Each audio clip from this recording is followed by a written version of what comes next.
All right, welcome once again to another episode of the Fit at Home podcast, where it comes to getting the best shape of your life. There's no place like home. As always, I'm Matt Schifferly from the RedDeltaProject.com. And with me, as always, is Al Painter. Here we've got top tips, practical takeaways, and applications to help you along your home fitness journey. So let's jump right on into it. Al, what's new in your world? Oh my goodness, my obliques are incredibly angry at me today, and I'm actually kind of happy about that. I'm weird like that. I kind of dig being sore. Anyway, because I did a kneeling chop workout, all chopping motions from a kneeling position, hammered my glutes, hammered my core.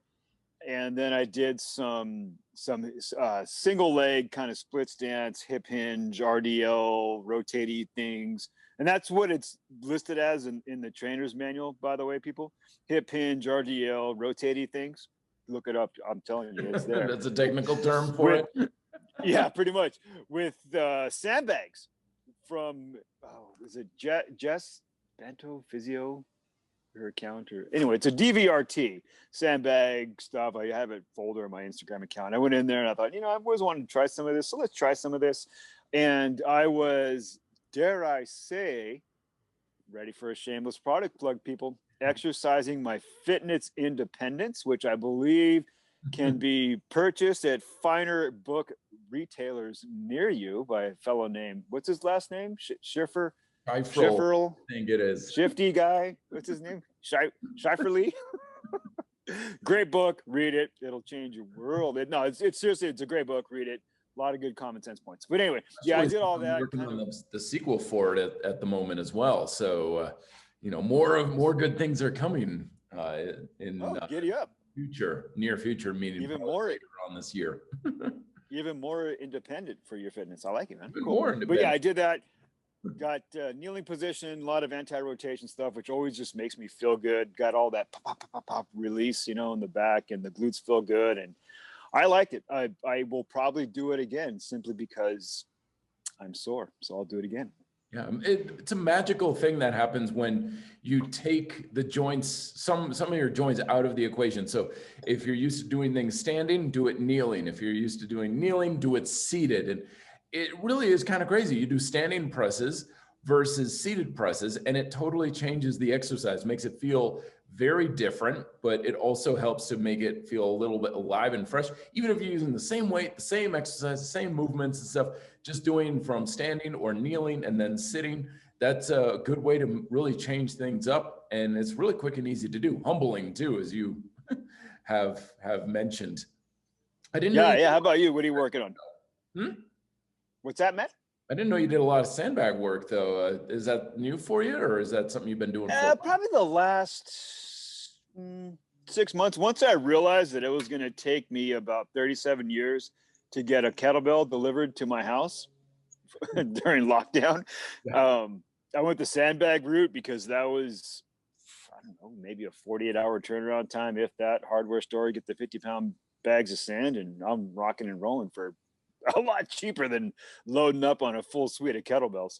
Yeah, I used to make my own sandbags back in the day. The best way to go about it is you go to one of those Army Navy surplus stores and you get some of those old duffel bags that are just incredibly durable. They're very, very tough.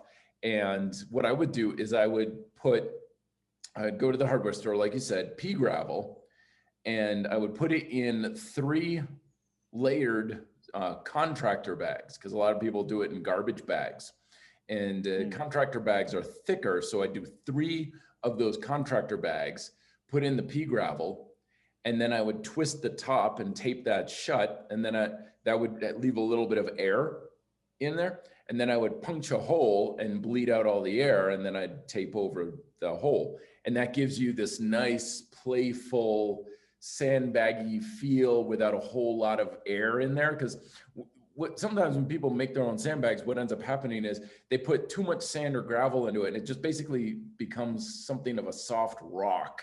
It's just very, very dense. Or there's so much air in there that you got this big, huge monstrosity of a bag with like 20 pounds, and it's hard to handle. So if you get a little bit of air in there and then you puncture a hole and bleed out the air, and then it's nice and playful. It's got that nice sandbag feel to it, and it's a lot more durable too. You put it in the Army Navy duffel bag and you tie it all shut, and it works great. Works like a charm. Yeah, sandbag stuff is good because with the bands you can move quickly, and I like using bands to move quickly because you don't have that flying weight stack kind of element to it, that recoil. Yep. But the bag really forces me to slow down and get in to here to focus on turning on the muscles in the right movement patterns. And I tell you what, man, you slow down, particularly like on a drop step hip hinge, when you come back to that standing position. So if I step back my right foot, if you do it correctly, you can turn it into one hell of a lower oblique exercise on that swing leg, right? Oh, yeah. You get the pelvis to come underneath you and you pull on the pelvis as you push with the glute. Oh, I think that's what did it. It's slowing down and just really trying to get into the obliques. Hell yeah, man. That definitely, I guarantee you, that's what did it. When you change speed up like that, it's a new ball game. But I've always loved sandbags back in the day, even before you could buy them commercially, and I was just making my own, like I was saying. But they are very different to work with. They are not like dumbbells or kettlebells and stuff. They're odd object lifting.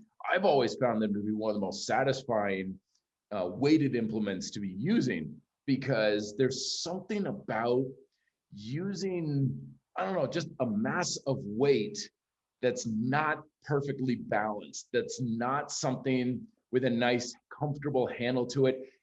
It's like, I don't know, maybe back in the day when I was a kid, we used to burn wood during the winter. And there was something about stacking wood and hauling wood and lifting wood, and that just made you feel like you were developing this farm boy strength kind of thing. And sandbags are the same thing, because you grab it aggressively and you hug it, carry it on your shoulder and stuff.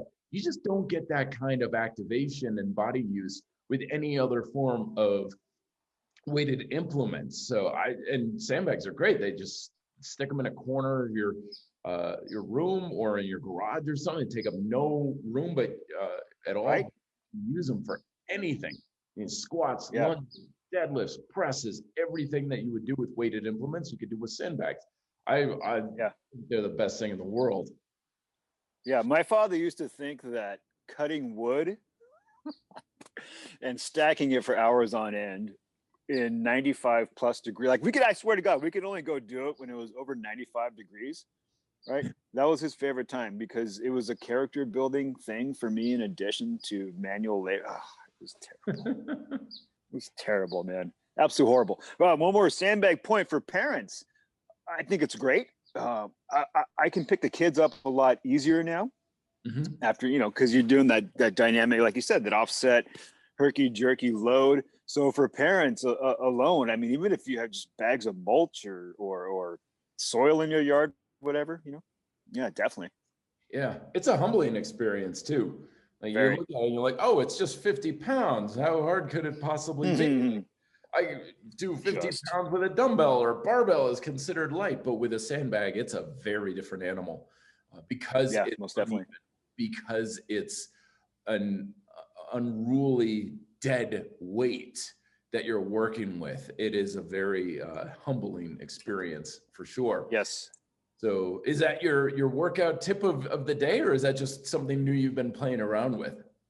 Yeah, it's something that I've been playing around with. My workout tip is along those lines, though, and I'm gonna build the segue here. So when you cue me up, I'm gonna take my swing and we'll see what happens. All right. Well, let me tee you up here. So let's get into our first major segment, which is, of course, our workout tips segment. The tip of the week that'll help you improve your workouts and get more out of your actual training, whether at home or even just outside. So, all right, Al, balls teed up. What do you got for us? What's your workout tip of the week? Digging in, starting my swing. Here we go. I am going to dare. I've got my Marty McFly, and yes, I'm dating myself. Double dog dare you. Are you chicken McFly vest on here?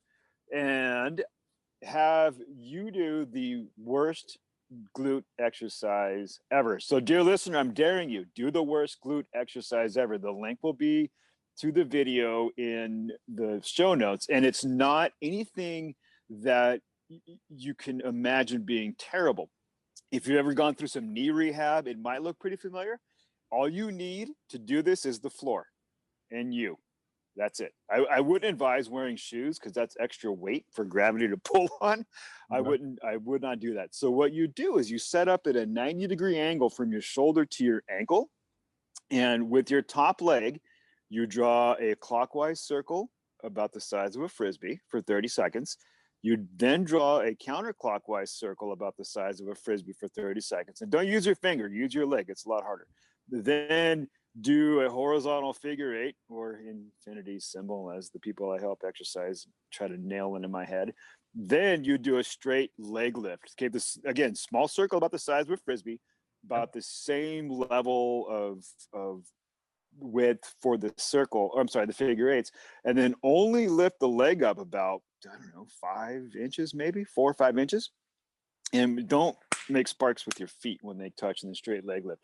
If you want to light up the side muscles in the glutes and just hate your life for 4 minutes, this is a great way to do it. It's incredibly joint friendly for the folks that I work with who have fussy knees, who have trouble doing knee bending related things, or maybe they can't quite get into a hip hinge. This exercise will do it, because not only are you working that top leg, but that bottom leg is pushing down so that top leg can move. And you figure that out pretty quickly when you turn over and do the other side, that bottom leg was working a little bit. Yeah. And the second side is always, it's a lot harder. So again, worst glute exercise ever. The standing version is even more god-awful horrible. I can put that in the notes. At some point, we'll go over that. But it's a great exercise. Only do it one time, because I think you would violate the Geneva Convention if you did it more than once, some kind of humanitarian rights thing. But do it at the end of a workout as a glute finisher. Like I said, it's 4 minutes of fun. And you might discover some gluteal discomfort you did not know was possible to build up. That's my tip. More hip work. That's good. That's good. And again, there's a video down below in the description, so you can see that. So he's like, I don't quite see what he's doing. Picture. Just watch the video there. It'll take you 2 minutes to understand it, and then you can rock on with that. Thanks, Al. It's always good because, like I said last week, strong hips. We can all use stronger hips. We're only as strong as our legs. Our legs are only as strong as our hips. So I like that one a lot. In my workout tip of the week, kind of coincides with the new video that I'm making for the Red Delta Project YouTube channel. So this video will be out probably by the time you're listening to this. And this is the idea of breaking away from needing to feel like we need to exercise a particular way in order to either lose body fat or weight control. And this is one of the most liberating ideas that I try to really impose on people from the get-go, because there's these ideas in our fitness culture that if you want to lose weight or you want to lose body fat or belly fat or anything like that, you've got to exercise a special way, that if you can exercise the right way, the proper way or something, you're going to tell your body to be leaner. Just like how if we exercise a particular way, we'll train our body to be faster or stronger or jump higher and stuff. But the fact is that there is absolutely no such thing as a direct stimulus for weight loss from exercise. Like no matter what you do, no matter what kind of exercise you do not ever tell your body, get leaner. That information simply does not exist. And don't be like, well, great, what is that? But I want that to be there. No, you don't. Because the reason why we can't create a specific demand for weight loss is because we don't need to. Because everything we do burns fat and calories, no matter what type of activity you're practicing. So you don't need to exercise a special way is what I'm saying. It's kind of like using your smartphone and being like, okay, so if I wanted to drain the battery, what kind of apps should I use? What kind of YouTube videos should I watch? If I want to drain the battery, or if I want to use the fuel in my car, what kind of road should I drive on? It's like, just use it.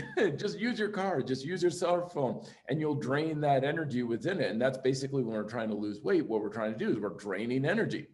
So what this means is, one, you don't necessarily need to do anything that you don't really care to do or doesn't align with you just because you think I got to do this in order to lose weight, because no, you don't. And two is chances are very good you're going to probably lose a lot more because you're going to burn a lot more because you allow yourself to just do things you like doing.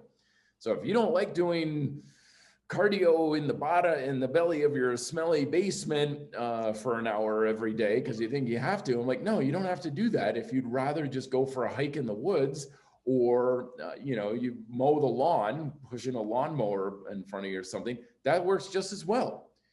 Everything that you do physically will burn fat and calories. So the workout tip of the week is, if you want to burn calories and fat, do something, and just anything at all that you enjoy doing. And the more you do, the more you're going to burn. And the formula is that simple. Don't feel like you have to force yourself to do any single particular kind of exercise because somebody on the internet said, hey, do this to burn fat, or do this to lose belly fat, or whatever.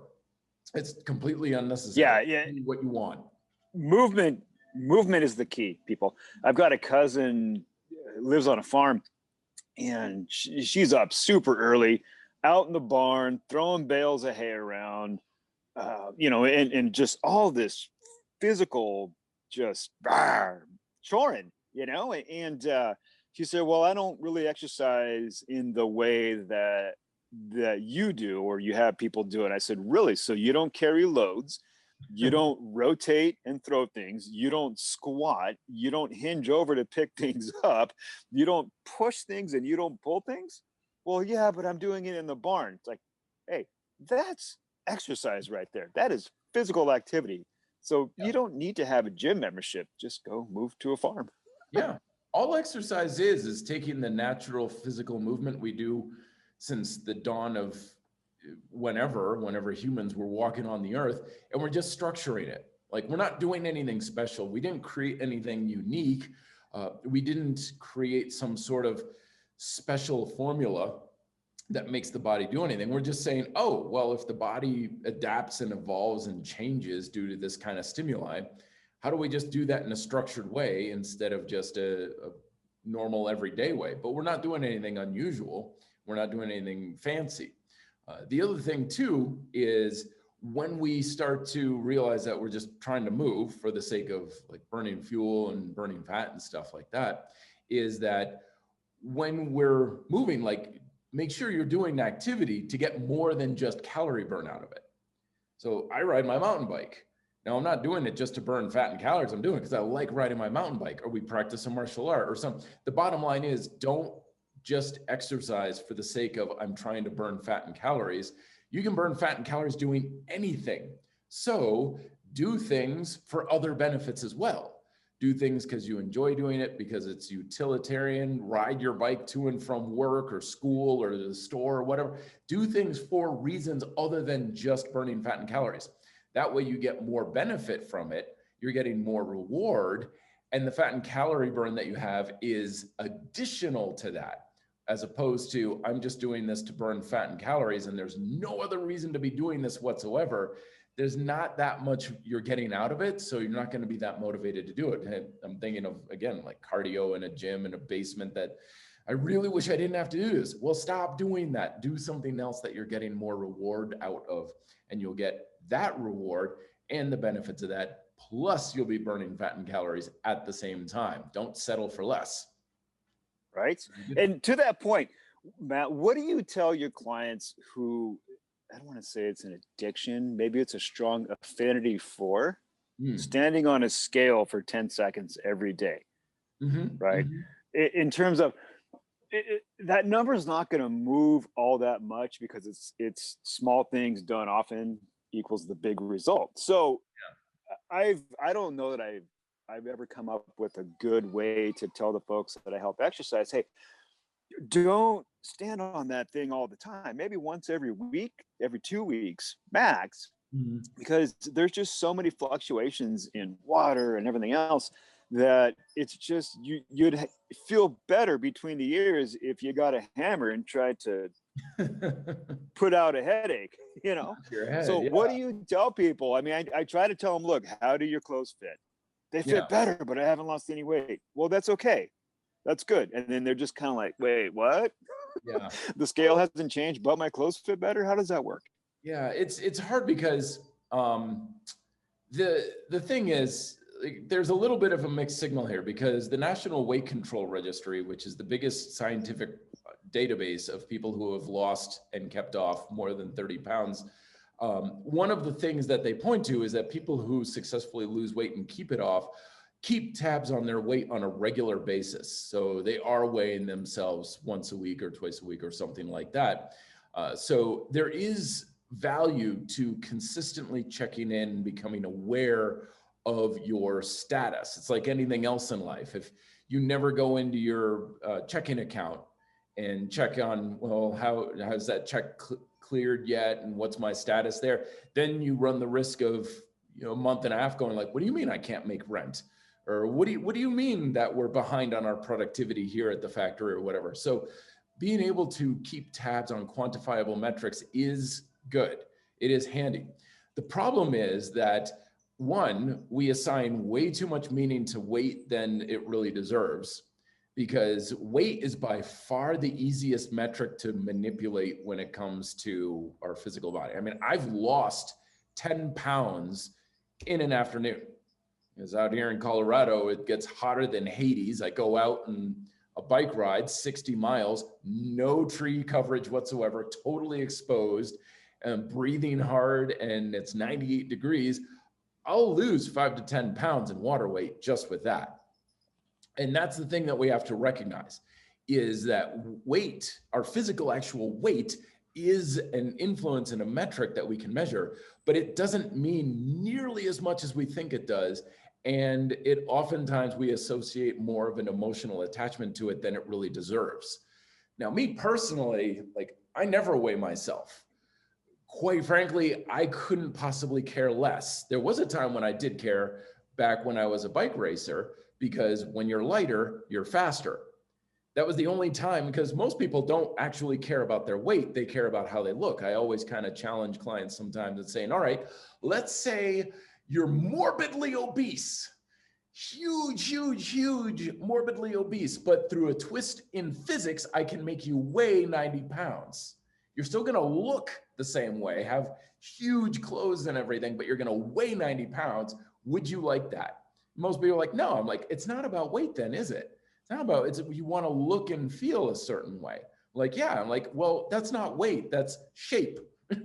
That's shape. That's size. That's performance. And this is the biggest mistake that people often make. This should be another workout tip, is measure the actual thing you want, right? If you want to be leaner, measure how lean you are, not your weight, because they're very different things. I can make you 10 pounds lighter and you're going to have exactly the same amount of fat on you. Hell, I can make you 10 pounds lighter and make you fatter. You could be fatter, but 10 pounds lighter. So do you want to be lighter or do you want to be leaner? Or a lot of times guys will do this also, where they'll get stuck on a metric of performance, like how much can I bench press? Well, do you want to bench press more? Or do you want to have bigger chest muscles? I want bigger chest muscles. Then how much you bench press should be low down on that list. Because one of the big mistakes that people make is they'll go after a metric and they'll actually compromise the result they want to satisfy that metric. So that metric is saying, hey, you're doing great, but you're actually doing worse than you are. And that's where people can get screwed, where you wake up one day and be like, my numbers are great, but I look and feel terrible. This isn't what I wanted. That's because you didn't go after what you wanted. You went after something else. You got sidetracked from that sort of thing. Anyway, that's something I should talk about next time a little bit more. Yeah, if you could have an opinion or some thoughts that are your own when I ask you a question next time, that would be good. Yeah. No, you're spot on, man.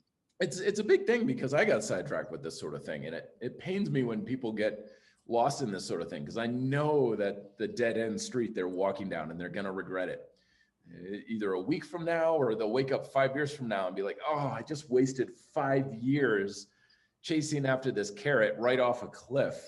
And it just sucks. It sucks when fitness is one of those things we love and it becomes one of those things we hate. But anyway, let's go into our dietary segments here. things that we can do to improve our dietary tips and get a healthier diet over the next 7 days. Al, what do you have? My dietary tip for the next 7 days is not an instant gratification thing. It's going to take you longer than 7 days to do. However, the long-term benefit of this mentally and physically is going to suit you very well. If you live in an area right now where this is possible, even if you don't, you could probably still get a very small thing for this tip of mine. And that is try to grow something that you can eat.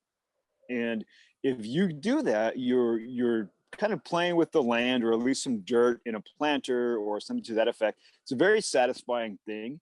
Mentally, it's very relaxing. It's very gratifying when you start to see the buds come up out of the dirt.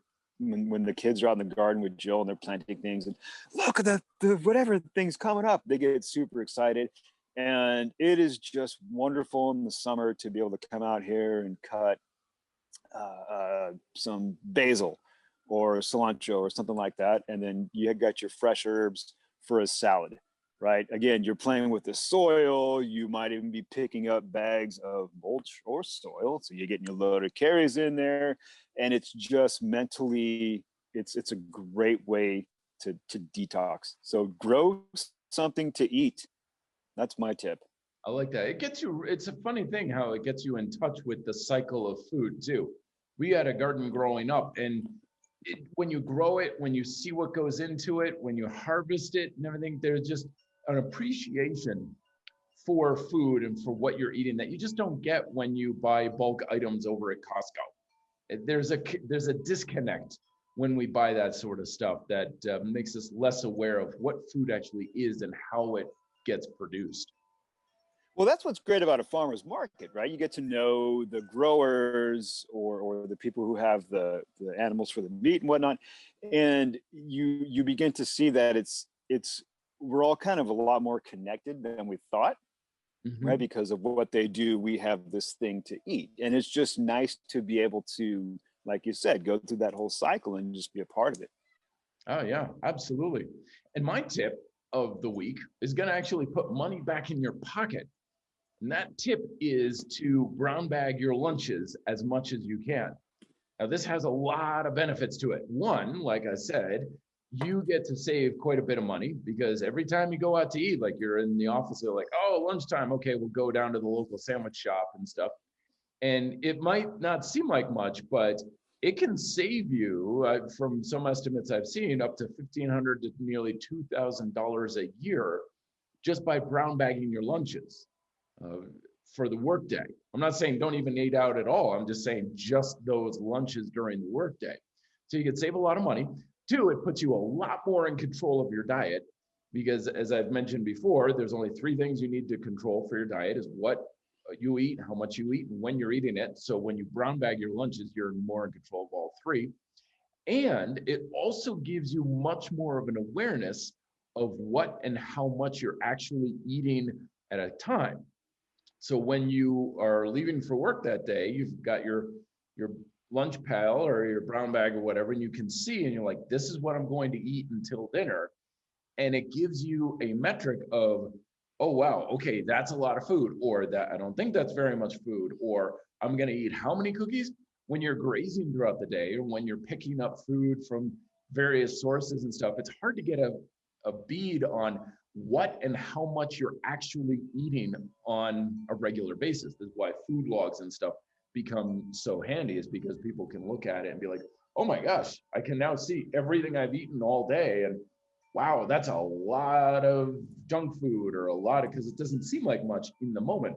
So when you brown bag your food, you see there in the bag, like, that's what I'm going to be eating all day. And you can get a perspective on it, on that's going to be a lot or not nearly enough, or that's a whole lot of processed junk food, and or that's very little, and so on. So it gives you so much more control of your diet, over your caloric intake, therefore influencing your weight, and over your food budget as well. And making up food early and bulk and stuff, bringing containers and stuff. There's strategies we can use for this. I'll go into more with future episodes, but Just that simple thing can probably make the biggest difference in your health, and it's going to save you some money as well. All right, Elm, Perfect. last segment here, resources of the week. Things that we use and have used. What do you find is very helpful that you're going to share with our dear listeners here? Well, my resource of the week is something that is very readily available. It's very, very utilitarian, and it will allow you to have an entire gym and almost every piece of equipment that is in there that you can replicate a muscle to move a bone. And it is a tree. A tree, my friends. Because with a tree, you can do isometrics on it. You can push and pull on a tree. Like you can drive your elbow into the tree, that kind of thing. You can push on it with a leg or a knee to get diagonal loading and single leg stability and balance work. You can throw a strap over a branch, and you then have your suspension training station. You can anchor bands to it at whatever level you'd like. So you have an entire cable pulley right there.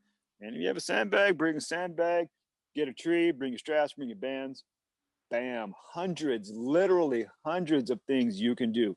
And you're outside, you're getting fresh air. And we know that nature improves the moods quite a bit. And ideally, if you can do it on grass barefoot, all the better.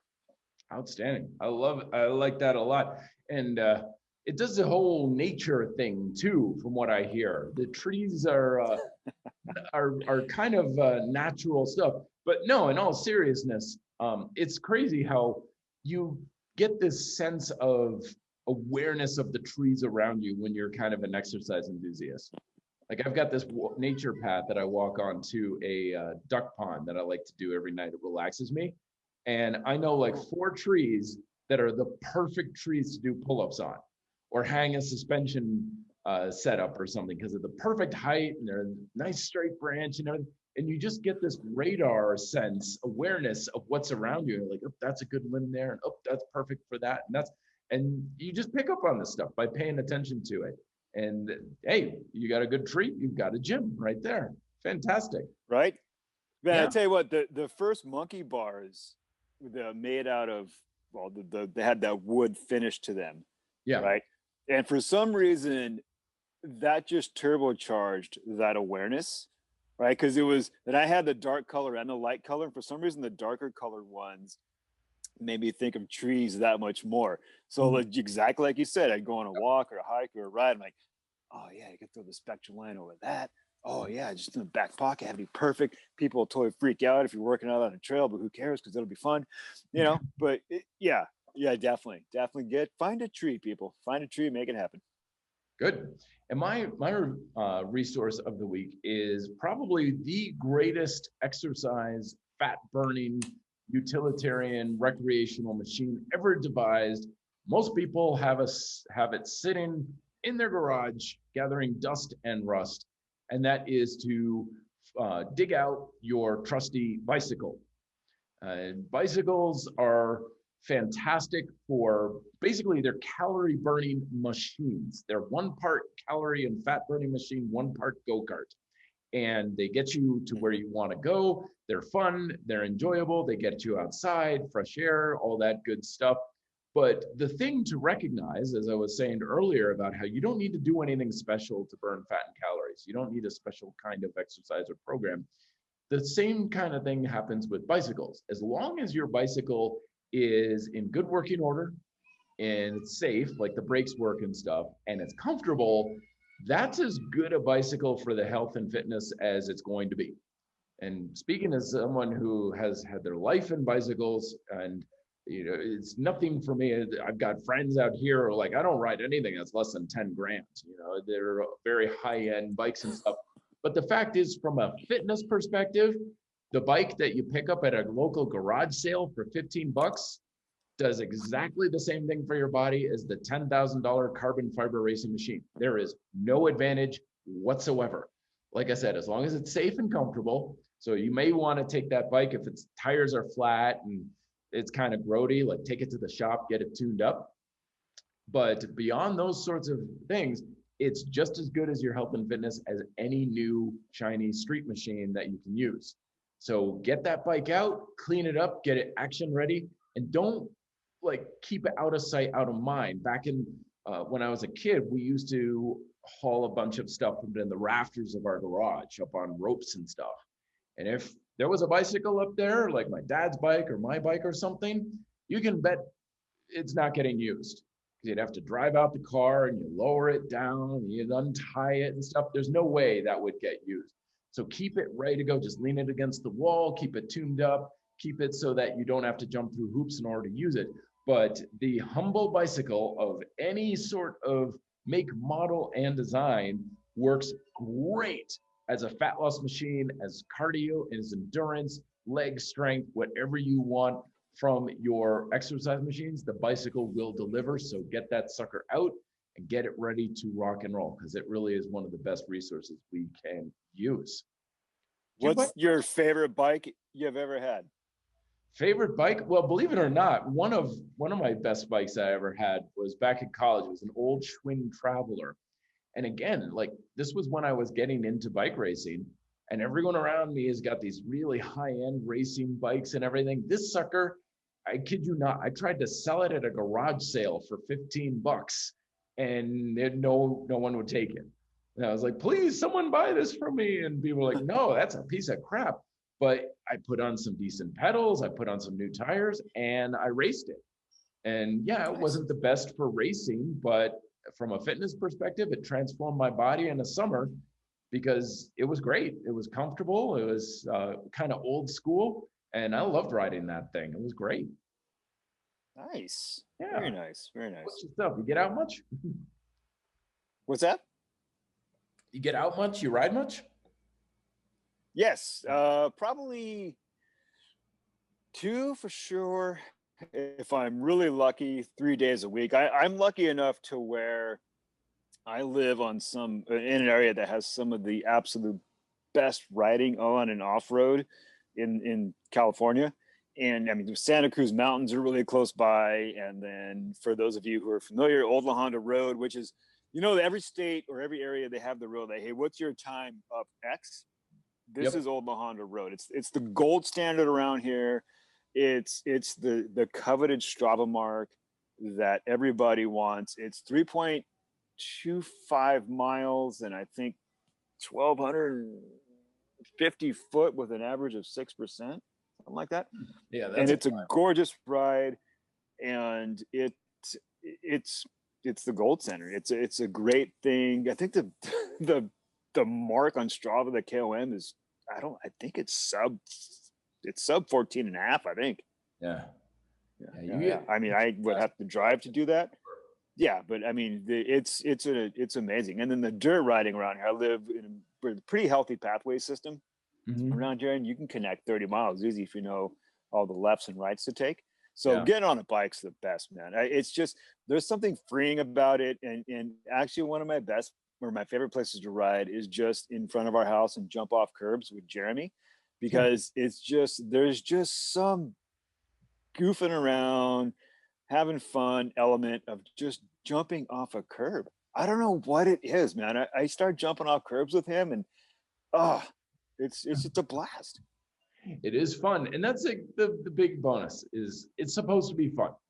At the end of the day, this whole health and fitness thing is supposed to be fun. It's supposed to be enjoyable. Damn it. Yes. Get out there and have some fun, or else Ellen and I'll come out and make sure you're having fun, whether you like it or not. Very good. All right. So there's our last words of wisdom. If you want to get in touch with us, of course, emails are down below and so on, as well as links to all of the other resources that we're mentioning in this episode. And we will talk to you next week. Till then, this is Matt and Al reminding you to stay strong, lead by example.